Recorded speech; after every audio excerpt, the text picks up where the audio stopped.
This is problem 6.66. It's on page 332. The diagonal members in the center panels of the power transmission line tower shown are very slender and can act only in tension. Such members are known as counters. For the given load, determine A, which of the two counters listed below is acting, and B, the force in that counter. Since we're dealing with problem 66, those are counters IO and KN. If I sketch the system that they've given us, it looks something like this.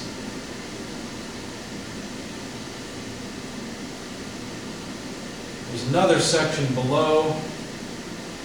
That should go all the way down to here, but it doesn't matter for our purposes really.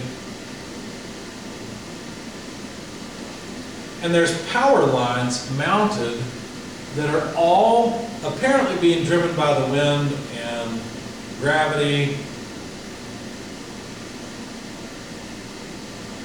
And so there's the same 1.2 kilonewton load applied to each of these points. Now I'm not going to bother writing down what all the points are. I will just note that I'm going to cut the body here and consider IN and KO. These are forces in members. I'm going to assume they're acting downward. It doesn't really matter for our purposes. And then the counters are IO and KN. Notice what I've done is I've cut all of these members to calculate the magnitude. Now notice that if all of these four members had force in them, this would be a statically indeterminate problem. Because this is a two-dimensional problem. I only have three equations. Sum of forces in the x and y directions, and sum of moment in the z direction. But what they told us is that, in fact, IO and KN being counters can only act in tension. They cannot act in compression. So, thinking about this, oh, by the way, these are all at 20 degrees from vertical, and that's a typical specification. It's true of all four. Okay?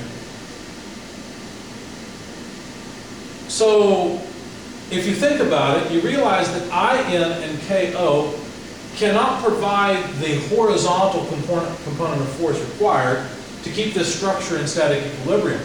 As a matter of fact, neither can KN, because KN, if it only acts in tension, it's certainly down and to the left, and it would also have a negative x component. Only IO can have a positive x component to counter the negative x components of all of these 1.2 kilonewton loads. I was trying to indicate that the angle is 20 degrees versus vertical, but it looked more like a 1, so I just erased it. So IO must be the counter that is acting, because it's the only one that in tension can bring this structure to static equilibrium in the horizontal direction. So really all I need to do is sum forces in the x direction. Well, there's going to be negative 4 times 1.2 kilonewtons, at least just the horizontal component.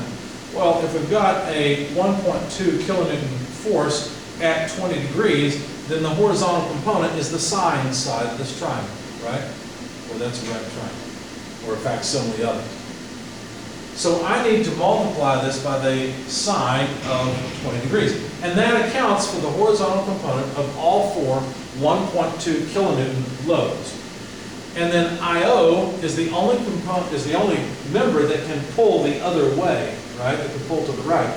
And I only need its x component. And there we go. So now let's figure out the geometry. They told us that this is a 1.6 meter length. And then if you look at the overall structure, the counters are mounted such that they cross from corner to corner. So if we've got a 1.6 meter dimension on the horizontal axis, the vertical axis was given as 1.2 meters, or that's the height. So that declares or constrains, if you will, the direction of IO. Okay? So I extracted the triangle to look at it. 1.6 meters there, 1.2 meters there. And then I needed to calculate the length of the side. Well, if you take the square root of the sum of the squares of 1.6 and 1.2, you find that this side is 2 meters. They made the geometry really nice. where this is, of course, point I and this is point O. So the x component of I is 1.6 over 2. We can scale IO by 1.6 over 2. So let's rearrange things. 4 times 1.2 is 4.8 kilonewtons times sine of 20 degrees equals IO, but the x component, like I said, is 1.6 over 2. So now I can calculate IO from this, and it turns out it's 2.05 kilonewtons. And of course, it's in tension. So all you got to do is take 2 over 1.6 to the other side, invert, multiply, plug it all into your calculator, and there it is. 2.05 kilonewtons is the load in IO, and IO is the only one acting. The other one might as well not be there right now. Of course, the other one, Kn, will be very useful when the wind blows the other direction, and will act in tension and support this structure.